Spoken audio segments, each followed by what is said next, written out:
पहले खबर नहीं बल्कि खुशखबरी। जी हाँ, पाकिस्तानियों के लिए एक बड़ी खुशखबरी और खुशखबरी है जो मौजूदा इंडिया पाकिस्तान का तनाव है, कशीदगी है, उसमें अब चाइना आ पहुंचा है और बड़ी मदद लेकर पाकिस्तान के लिए पहुंचा है। चाइना ने ऐसी टेक्नोलॉजी, ऐसा एक फौजी हथियार पाकिस्तान को सप्लाई किया है, सप्लाई करने का फैसला नहीं किया बल्कि सप्लाई कर दिया है, जिससे जो ताकत का तवाजन था, जिसका पलड़ा थोड़ा सा हिंदुस्तान की तरफ भारी था, वो अब बराबर हो गया है या कम से कम पाकिस्तान की तरफ उसका झुकाव होता हुआ लग रहा है। बहुत बड़ी मेजर खुशखबरी है, मेजर डेवलपमेंट है पाकिस्तान के लिए और हिंदुस्तान के लिए एक मेजर वरी है इस मौजूदा हालात में। इस पर तफसीली बात करेंगे और इसके साथ साथ नॉर्वे से पाकिस्तान के लिए एक बड़ी उम्दा खबर है, वो भी आपके सामने रखेंगे और इसके साथ साथ आपको इंडिया के तूलो अर्ज के अंदर लेकर जाएंगे और आपको दिखाएंगे कि वहां पर मुसलमान हो या सिख हो या हिंदू हो, उनकी इस वक्त सूरत हाल क्या है, किस तरह की आवाजें हिंदुस्तान के अंदर से उठ रही हैं, क्या सवालात हो रहे हैं, जंग की कितनी तैयारी है या जंग कितने देर तक वहां की हुकूमत जो है वो लड़ना चाहती है या कब शुरू करना चाहती है। तमाम चीजों के जवाबात आपको देने की कोशिश करेंगे, लेकिन पहले जो मैंने आपको बताया कि पाकिस्तान के लिए एक बड़ी खुशखबरी आई है और वो है चाइना का फैसला। और फैसला यह है कि चाइना ने पाकिस्तान को PL-15 मिसाइल जो हैं वो दिए हैं, जिन्हें उर्दू में हम मिसाइल कहेंगे। जाहिर है ये जो PL-15 मिसाइल है, ये JF-17 जो पाकिस्तान और चाइना ने इश्तराक से जहाज बनाया हुआ है, जो पाकिस्तान के पास है इस वक्त, जो मोस्ट मॉडर्न फाइटर जेट्स हैं उनमें से एक है, उसमें यह नस्ब होता है। ये जो मिसाइल है इसकी अहमियत बहुत ज़्यादा है पाकिस्तान और इंडिया के तनाज़ुर में, क्योंकि जो अभिनंदन का जहाज़ गिराया था वो भी इसी तरह के मिसाइलों के साथ ही गिराया गया था। लेकिन अब हम थोड़ा सा आपके सामने इसका ओवरव्यू रखते हैं और फिर बताते हैं कि हिंदुस्तान के पास इसके मुकाबले में क्या है और क्यों पाकिस्तान के लिए ये बड़ी खुशखबरी है।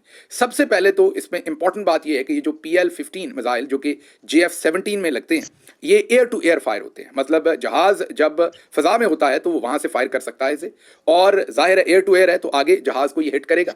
और इसकी खूबसूरती ये है कि इसकी स्पीड जो है वो इनिशियली Mach 5 होती है और लेटर ऑन Mach 4 होती है। जो हिंदुस्तान के पास सबसे मॉडर्न उनके फाइटर राफेल हैं, उनसे ये कम से कम 2 गुना 2.5 गुना इसकी स्पीड ज़्यादा होती है। इसलिए अगर वो वहां से उड़कर पाकिस्तान में कोई बमबारी करके किसी तरह से वापस भी पलट जाए और हिंदुस्तान की टेरिटरी के अंदर भी पहुंच जाए, तो फिर भी अगर पीछे से हमारा पायलट लॉक करेगा उस जहाज को तो ये मिसाइल वहां तक पहुंचेगा। ये बहुत ही इंपॉर्टेंट वेपन है जो पाकिस्तान को मिला है। इसके साथ साथ इससे भी इंपॉर्टेंट बात यह है कि चाइना ने जो पाकिस्तान को PL-15 दिए हैं वो दिए हैं जो वो अपने जहाज़ों में इस्तेमाल करने के लिए उन्होंने स्टॉक में रखे हुए थे।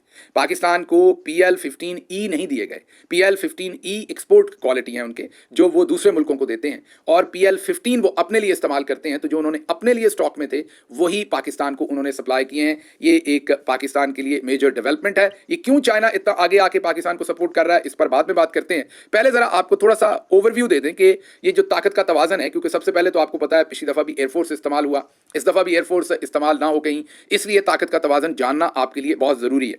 पाकिस्तान के पास जो मोस्ट मॉडर्न जहाज हैं जिनमें JF-17 है, चाइना और पाकिस्तान ने मिलकर बनाया है। F-16 आपको पता है कि अमेरिका बहादुर से मिले हैं। पाकिस्तान ज्यादा जाहिर है JF-17 को इस्तेमाल करेगा, जिनमें ये PL-15 लगेंगे, जिनकी रेंज 200 किलोमीटर तक है। ये 200 किलोमीटर दूर तक जाकर जहाज को दूसरे को हिट कर सकता है। स्पीड मैंने आपको बता दी कि इनिशियली ये Mach 5 पे है, बाद में Mach 4 पे जाएगा। तो इसलिए ये बहुत ही जदीद, दुनिया में जो जदीद तरीन मिसाइल हैं एयर टू एयर, उनमें इनका आप ये कह सकते हैं कि जो मोस्ट मॉडर्न है उन्हीं का सानी है, किसी से कम नहीं है। अब हिंदुस्तान के पास जो जहाज है इसके कंपैरिजन में वो उनके पास जाहिर है तेजाज हैं, राफेल हैं, और उनके पास 3-4 तरह के उनके पास मिसाइल हैं। एक तो एस्ट्रा MK1 है, एस्ट्रा MK2 है, लेकिन जो सबसे उनके पास ज़बरदस्त मिसाइल है वो उनके मीटियोर हैं जो राफेल को लगते हैं, और वो 150 किलोमीटर। अब ये जो है ये 200 किलोमीटर इसकी रेंज है, तो इसको बर्तरी है राफेल के जो मीटियोर हैं उनके ऊपर, और इसकी स्पीड इनिशियली Mach 5 है, उनकी स्पीड Mach 4 है।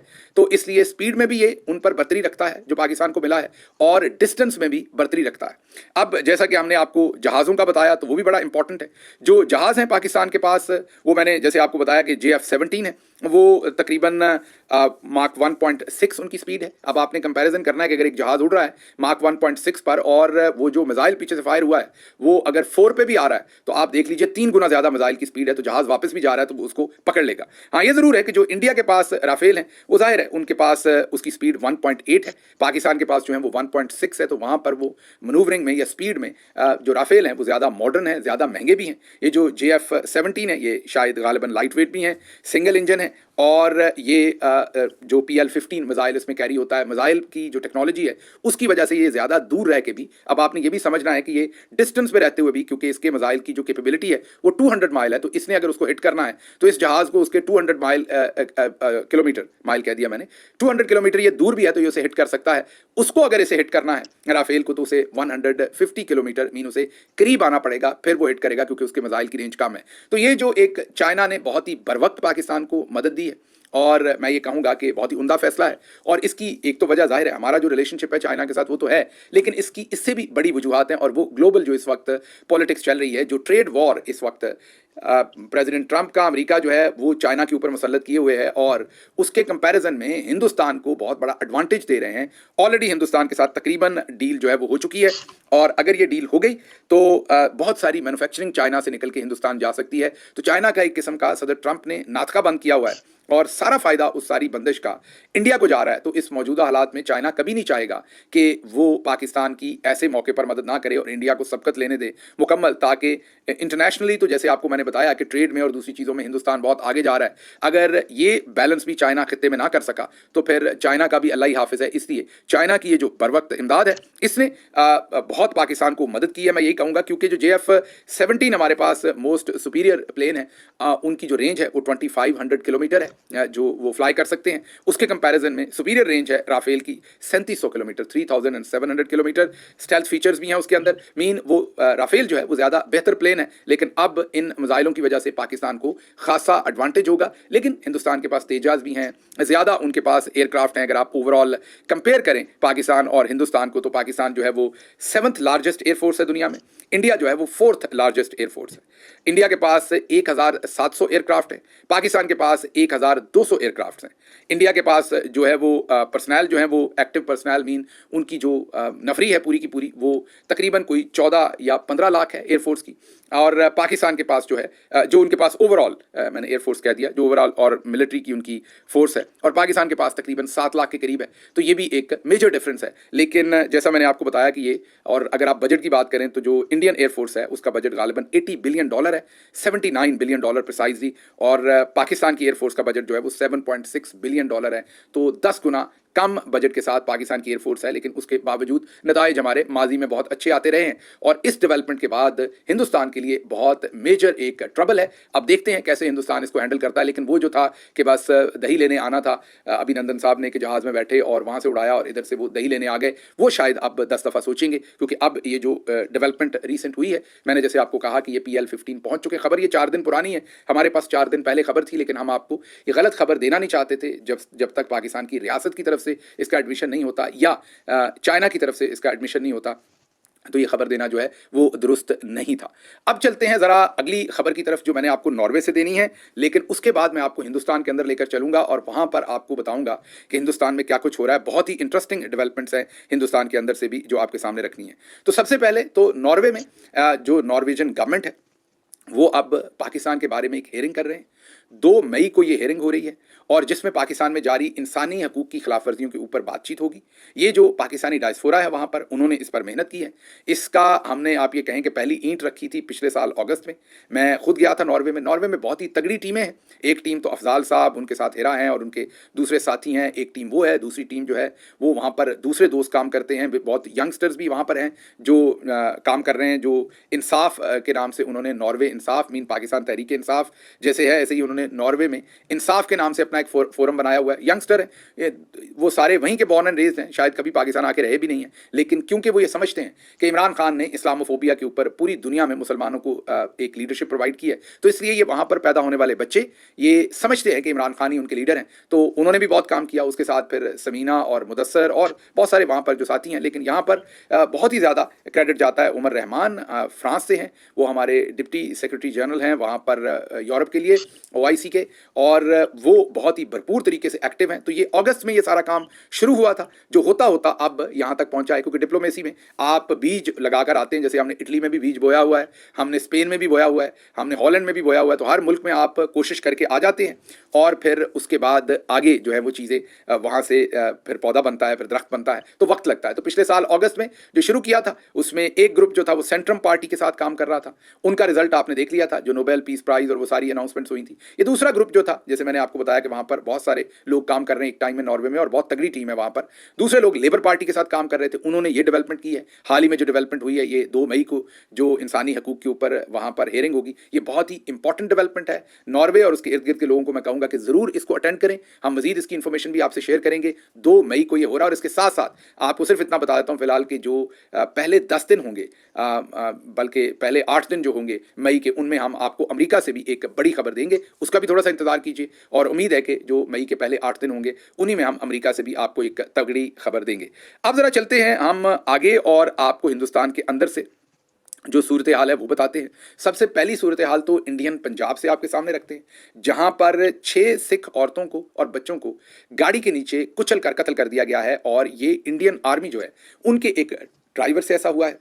अब जब वो जो फुटेज सामने आई है उससे ये पता चलता है कि वो जो इंडियन आर्मी का जाहिर है हैवी ड्यूटी ट्रक्स चल रहे हैं जिन पर टैंक्स आ रहे हैं, दूसरी चीज़ें मूव हो रही हैं, बहुत ज़्यादा इस वक्त आपको पता है कि डिप्लॉयमेंट हो रही है दोनों साइड पर, बॉर्डर्स पर, पाकिस्तान की साइड पर भी और इंडिया पर भी, और इंडिया तो पहले से शुरू कर चुका है। तो वो जो हैवी टैंक्स और दूसरी चीज़ें लेकर आ रहे थे, उन्होंने नशा कर रखा था उस ड्राइवर ने। ये जो वीडियो है उससे हमें पता चलता है, ये हम अपने पास से नहीं बना रहे, ये जो वहाँ पर मौजूद ग्राउंड पर लोग ये वीडियो बना रहे हैं और उसके अंदर बातचीत कर रहे हैं, वो कह रहे हैं कि ड्राइवर ने नशा किया हुआ था और उसने नशे की हालत में 6 औरतों और बच्चों को कुचल कर जो है वो कत्ल कर दिया। सिख खवातीन थी ये और उन्हीं के बच्चे थे साथ जिनको कुचल कर कत्ल किया गया है इन ट्रक्स के नीचे।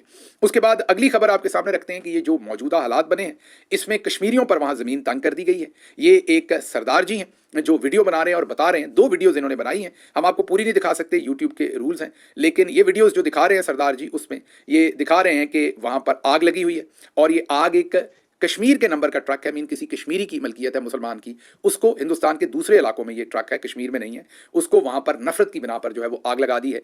और सरदार जी कह रहे हैं कि जो फायर ब्रिगेड है उसको आ जाना चाहिए था, लेकिन उसने 1.5 घंटे तक आके ये आग नहीं बुझाई। तो ये अब आप जरा गौर कीजिए कि कश्मीरियों के साथ वहां पर क्या मामला। इसी तरह से एक और डीप इनसाइड इंडिया, एक और गालिबन तेलंगाना है, उसमें एक तेलंगाना के अंदर एक मदरसे को इंतहा पसंद जो शिद्दत पसंद हिंदू हैं उन्होंने आग लगा दी है। ये वहाँ की सिचुएशन है। अब आप मुसलमानों को कैसे टारगेट किया जा रहा है, हालांकि इन मुसलमानों ने तो दहशतगर्दी नहीं की, अगर आप ये डाल भी रहे हैं कि किसी ने किया तो ये बेचारे जिनके ऊपर आग लगा रहे हैं उन्होंने तो नहीं की।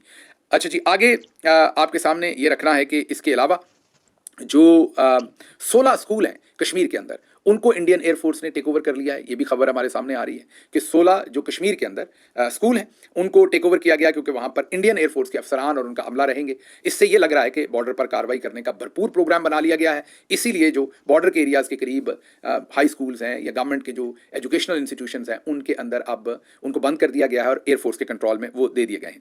फिर इंडिया के जो रिटायर्ड अफसरान हैं वो भी अब इंडियन जो आर्मी है उसकी जो डिफरेंट एक्सरसाइजेज हैं और उनका जो गोला बारूद है उसकी वीडियोस शेयर कर रहे हैं। ये ब्रिगेडियर हरदीप सिंह है, इन्होंने लॉन्चर्स की जो टेस्टिंग हो रही है, इंडिया टेस्टिंग कर रहा है ये लॉन्चर्स कि ये कितने मौसर चलते हैं और पाकिस्तान पर जब हमला करना है तो कैसे करना है, उन्होंने उसकी वीडियो शेयर की है अपने ट्विटर पर ब्रिगेडियर हरदीप सिंह साहब ने कि ये लॉन्चर्स जो हैं, ये मैं आपको एक पूरा वॉर हिस्टेरिया और पूरी एक सूरत हाल बता रहा हूँ कि उसके अंदर क्या बिल्ड कर रही है। जल्दी जल्दी मैं आगे चल रहा हूँ, फिर मैं आपको अपना तजिया दूंगा कि ये सब कुछ वहाँ पर क्या हो रहा है।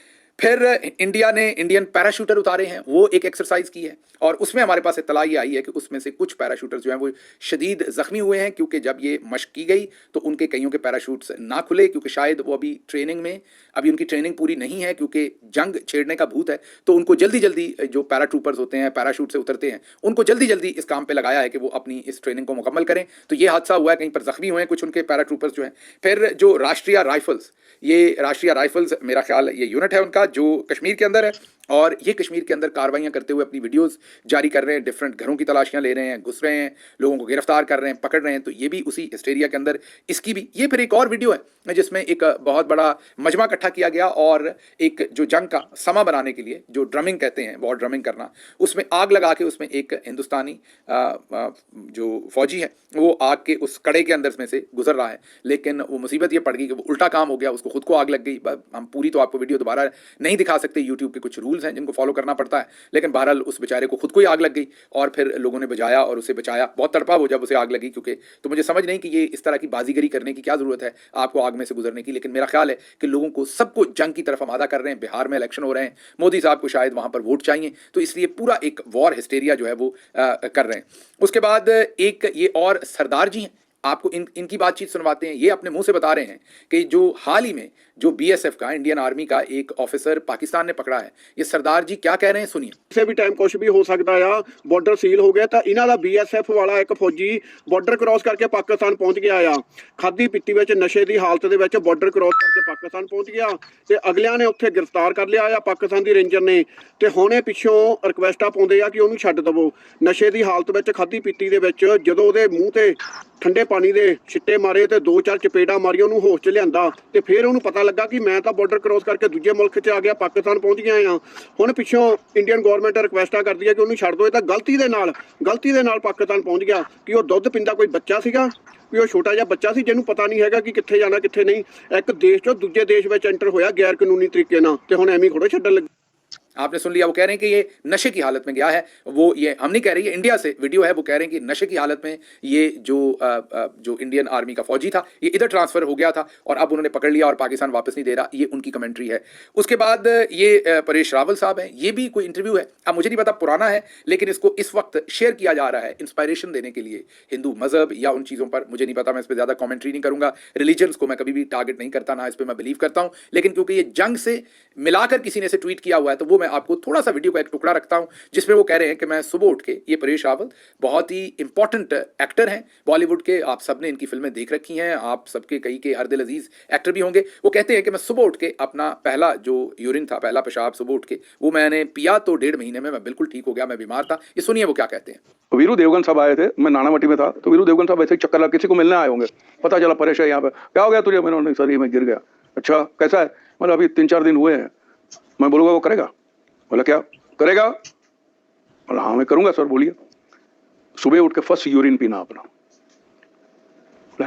फर्स्ट यूरिन पीना, सब फाइटर लोग ये करते हैं, कोई तकलीफ नहीं रहेगी, कभी कुछ नहीं होगा, फर्स्ट यूरिन पीना। लेकिन अगली रात को दारू तो बंद है मेरा, मटन बटन कुछ मत खाना, तम्बाकू वमाकू कुछ मत खाना, जो खाता है नॉर्मल खाना, लेकिन फर्स्ट यूरिन सुबह उठ के पीना। ठीक है यार मैं पीऊँगा पक्का, ठीक है तो देखना तू। वो चले गए। दूसरे दिन मैं सुबह अपने आप को तैयार किया, लेकिन मैंने ये सोचा था कि अगर मुझे यूरिन पीना ही है तो मैं तो उड़ेल नहीं दूंगा, I sip it like a beer, क्योंकि अगर करना है तो पूरे तरीके से करना है। मैं आपको बताऊं 15 दिन मैंने किया। 15 दिन के बाद जब एक्सरे निकाला गया, डॉक्टर दंग रह गए, बोलते सीमेंटिंग कैसे हुआ? He could see the white line forming. और जो मैं निकलने वाला था 2 या 2.5 महीने में अस्पताल के बाद, जब काम करने वाला था, वो with in month and half में शुरू हो गया ये जादू हुआ। तो आपने देख लिया कि मजहबी जो ख्यालात और रुझानात हैं उनको भी इस्तेमाल किया जा रहा है। अब हो सकता है ये इंटरव्यू उनका बहुत पुराना हो, लेकिन इस वक्त इस टुकड़े को ट्विटर के ऊपर इस्तेमाल किया जा रहा है, वॉर हिस्टेरिया के अंदर इसको भी इस्तेमाल करके। फिर सिख रेजिमेंट की तरफ से भी अब स्क्रीनशॉट सामने आ रहे हैं कि वो भी गोलियां शोलियां पहन के मुकम्मल तैयार हैं और उनको भी किसी चीज़ का अब फिक्र नहीं है कि वहाँ क्या होना है। अच्छा जी, उसके बाद पाकिस्तानी बांग्लादेशी, उनके ऊपर अजाब आया हुआ है। हर जगह पर उनके साथ उनको गिरफ्तार किया जा रहा है, बांग्लादेशियों को, पाकिस्तानियों को तो निकाल दिया है। सबसे पहले जितने भी पाकिस्तानी वीज़ा होल्डर्स थे यूपी में, उत्तर प्रदेश में, वहाँ पर एक बड़े ही मजहबी इंतहा पसंद योगी आदित्यनाथ, जो बहुत ही रिलीजियसली एक्सट्रीमिस्ट हैं, वो वहाँ पर चीफ मिनिस्टर हैं, मोदी साहब की पार्टी से। उन्होंने वहाँ पर सबसे पहले तो तमाम पाकिस्तानी, हालांकि उन्होंने खुद ही आना था, लेकिन एक एक को आप यही कहें कि हंट डाउन करके उनको कहा है कि आप यहाँ से चले जाएं। अब उन्होंने वहाँ हज़ारों बांग्लादेशी गिरफ्तार किए हैं और ये पहली स्टेट बनेगी, पहला राज्य बनेगा, मीन सूबा बनेगा, स्टेट बनेगी, जो मुकम्मल तौर पर बांग्लादेशियों को भी वहाँ से निकाल रहा है। उसके अलावा पाकिस्तान और बांग्लादेश के साथ तो चले दुश्मनी है ही है, 7 फलस्तीनी बेचारे ऐसे ही मारे गए हैं। उनके झंडे को भी अब, ये वेस्ट बंगाल का एक ट्रेन स्टेशन है, वहाँ ज़मीन पर तीनों के परचम लगाए हुए हैं और उनके ऊपर से लोग गुजर रहे हैं। और इसी तरह सड़कों पर झंडे पाकिस्तान के लगाए हुए हैं, ख़वातीन जो है वो उनके ऊपर से नहीं गुजर रही। और अब ट्विटर के ऊपर लगाया जा रहा है लॉयल्टी डिटेक्टर कि देखिए ये मुसलमान जो है, इनकी लॉयल्टी है पाकिस्तान के परचम के साथ ही, उसके ऊपर से नहीं गुजर रहे। इसी तरीके से एक रिक्शे में से कोई वीडियो बना रहा है, सड़क के ऊपर पाकिस्तान के परचम लगे हुए हैं, कोई उतार रहा है तो वो कह रहा है ये टेररिस्ट हैं जो ये परचम उतार रहे हैं, उनको भी अलकाबात दिए जा रहे हैं। मेन नफरत का एक समा क्रिएट किया हुआ है। और मैंने आपको बताया कि चले बांग्लादेश, पाकिस्तान, फ़लस्तीन ने कुछ भी नहीं किया हिंदुस्तान के साथ, लेकिन उनका परचम भी साथ लगाया हुआ है। वो अब आप खुद ही समझ लीजिए कि वो क्यों लगाया हुआ है, उसमें से इन्होंने क्या निकालना है। फिर आगे अगर आप देखें तो एक और थ्योरी दी गई है, और वो ये थ्योरी दी गई है कि 5 लाख औरतें और 50 लाख उनके बच्चे, थेरी ये दी गई है, अब ट्विटर पर फैलाई जा रही है कि 5 लाख हिंदुस्तानी ऐसी औरतें जिन्होंने पाकिस्तानियों से शादियां की हैं, और एक एक औरत के जो है वो 5-5, 10-10 बच्चे हैं, तो 40 से 50 लाख बच्चे हैं। और ये औरतें जो हैं ये हिंदुस्तान में रहती हैं और बहुत सारे बच्चे इनके साथ रहते हैं, और ये ISI के यहाँ पर एजेंट्स हैं सारे, और हिंदुस्तान के खिलाफ काम कर रहे हैं। ये भी बहुत सारी चीज़ें जो है इस वक्त मीडिया के ऊपर बेची जा रही हैं। ये भी वॉर हिस्टेरिया का जो है पूरे का पूरा मामला जो है वो बनाया जा रहा है। अच्छा जी, आगे आपके सामने रखेंगे कुछ चीज़ें, मसलन अब ज़रा दूसरी साइड आपके सामने रख दें। ये तो सारी चीज़ें हो गई, लेकिन दूसरी साइड आपके सामने रख देते हैं कि जो एक साबिक एयर मार्शल है इंडियन एयरफोर्स के, वो कहते हैं कि पाकिस्तान, कपूर है उनका नाम, मिस्टर कपूर या एयर मार्शल कपूर, वो कहते हैं कि फ़ज़ाई बर्तरी है पाकिस्तान को, एयरफोर्स जो है वो पाकिस्तान की वो ज़्यादा मुस्तैद है, ज़्यादा उसके पास एबिलिटी है, और हिंदुस्तान के पास बहुत सारा मौका नहीं है कि वो पाकिस्तानी एयरफोर्स को ज़्यादा ट्रबल दे सके। ये वो खुद कन्फेशन कर रहे हैं हिंदुस्तानी टीवी के ऊपर। अब ये कन्फेशन कितना दुरुस्त है कितना गलत है ये मैं आप पे छोड़ता हूँ, जो एक्सपर्ट है, मैं तो एक्सपर्ट नहीं हूँ ज़ाहिर है। जो एमुनिशंस हैं, एयरक्राफ्ट्स हैं, मिसाइल हैं, इनमें जो मैं तो पढ़ के आपको जो कुछ बता सकता हूँ वो बता सकता हूँ, इससे ज़्यादा मुझे पता नहीं है। अच्छा, ये एक वीडियो सामने आई, ये भी बड़ी इंटरेस्टिंग है। इंडियन आर्मी के जो बाबे हैं वो भी मैदान में आ गए हैं, ये शायद रिजर्व में हैं, जो रिटायर्ड हैं बाबा जी, कुछ तो बहुत ही ज़्यादा उनकी उम्र है, लेकिन वो भी लड़ना चाहते हैं और भरपूर प्रेडिंग श्रेडिंग कर रहे हैं और तैयार हैं कि हमने भी और इसकी वजह शायद ये है कि इंडियन फोर्स में कमी की गई थी हाल ही में बजट बचाने के लिए, जिसका बहुत सारे उनके जनरल्स हवाला भी देते रहे हैं कि हमारे यहाँ फौज की कमी की गई है। तो अब शायद इन बुजुर्गों को एहसास है कि फौज की में कमी की गई थी, तो ये भी अपने आप को अब वहाँ पर वॉलंटियर कर रहे हैं। लेकिन मेरा नहीं ख्याल कि इनको इस उम्र में जंग में आना चाहिए या जंग लड़नी चाहिए, क्योंकि अगर आप देखें, मैं मजाक नहीं उड़ाना चाहता, मेरे लिए आप मोहतरम हैं, उम्र में बड़े हैं, लेकिन जाहिर है आप जंग लड़ने की सूरत हाल में नहीं है। अगर आप ऐसी किसी सिचुएशन में आएंगे तो आप अपनी जो फौज में साथ होंगे उनके लिए भी आप एक बोझ होंगे, और अपने साथियों के लिए भी, और खामखा में आप अपने लिए मसला बनाएंगे। तो ये आपने प्रेडिक्शन रेटें तो कर ली हैं, लेकिन मेरा मशवरा यही है कि आप इसमें से बाज रहें। उसके बाद जो अगली चीज़ आपके सामने रखते हैं, और भी बहुत सारी चीज़ें हैं, लेकिन आपको ये भी दिखा देते हैं कि जो पाकिस्तानी टैंक्स हैं वो धड़ाधड़ सरहद पर पहुंच रहे हैं। ये वीडियो आप देखिए, ट्रेलर्स के ऊपर से उतर रहे हैं। पाकिस्तान ने भी भारी तादाद में, क्योंकि पाकिस्तान का और कुछ चीज़ों में तो चलें असले का काफ़ी फ़र्क होगा, लेकिन पाकिस्तान टैंक बहुत ही ज़बरदस्त बनाता है और ख़ुद बनाता है। तो टैंकों में पाकिस्तान और इंडिया करीब करीब ही है नंबर में, इतना बड़ा कोई फ़र्क नहीं है। तो टैंक्स पाकिस्तान ने धड़ाधड़ अगले मोर्चों पर जो है वो पहुँचा दिए हैं, और उसकी वीडियो भी आप देख रहे हैं। इसी के साथ साथ अब शाहिद अफरीदी फौजी वर्दी में असलहा लगाए बॉर्डर पर पहुंचे हैं, लेकिन बहरहाल ये वाली जोकरबाजी नहीं करनी चाहिए। ये कर रहे हैं, मतलब इसका कोई फ़ायदा नहीं है। सीरियस जो फोर्सेस के जवान हैं वही एक दूसरे को जवाब दें तो बेहतर है। इनका वहाँ जाकर तो इस तरह के ड्रामे करना, उससे मेरा ख्याल है कुछ फ़र्क नहीं पड़ता। एक चीज़ मैं इंडियन अपने जो उस तरफ रहने वाले लोग हैं उनको कह दूँ कि देखिए, परचम किसी के भी परचम की और मज़हब की तौहीन नहीं करते। ये जो आप नीचे रख के परचम ऊपर से गुजर रहे हैं, तो क्या पाकिस्तान में मुश्किल होगा इंडिया का परचम जो है हर सड़क पर लगा दें, फिर लोग उसके ऊपर आकर कोई थूकना शुरू कर दे, कोई और गंदगी फेंकना शुरू कर दे? इससे आपकी अपनी जहनी जो कैपेबिलिटी है वो नज़र आती है। किसी के भी परचम को ऐसे तौहीन नहीं करनी चाहिए, ये सिकनेस है। आपको इस बीमारी से बाहर आना चाहिए, मेरा ये मशवरा है। बाकी आपने करनी अपनी मर्जी है, लेकिन इस बीमारी से जितनी जल्दी आप बाहर आएँ उतना आपके लिए अच्छा होगा। ये तमाम चीज़ें आपके सामने रखनी थी, और पर्पज़ यही था कि आप ये समझ सकें कि कितना ज़्यादा वहाँ पर जो है वो वॉर हिस्टेरिया जो है वो कायम किया हुआ है। हम नज़र रखेंगे हिंदुस्तान के अंदर क्या कुछ हो रहा है, आपको अपडेट भी देंगे। आज के लिए यही है कि कोई शक नहीं कि जंग के बादल घने हैं, बिल्कुल करीब करीब पहुंची हुई है जंग दोनों मुल्कों की, लेकिन ये जो चाइना की मूव है, इससे एक दफ़ा ज़रूर इंडिया जो है वो रिकैलिब्रेट करेगा, तमाम चीज़ों को एकदम से हमला करने नहीं आ जाएगा।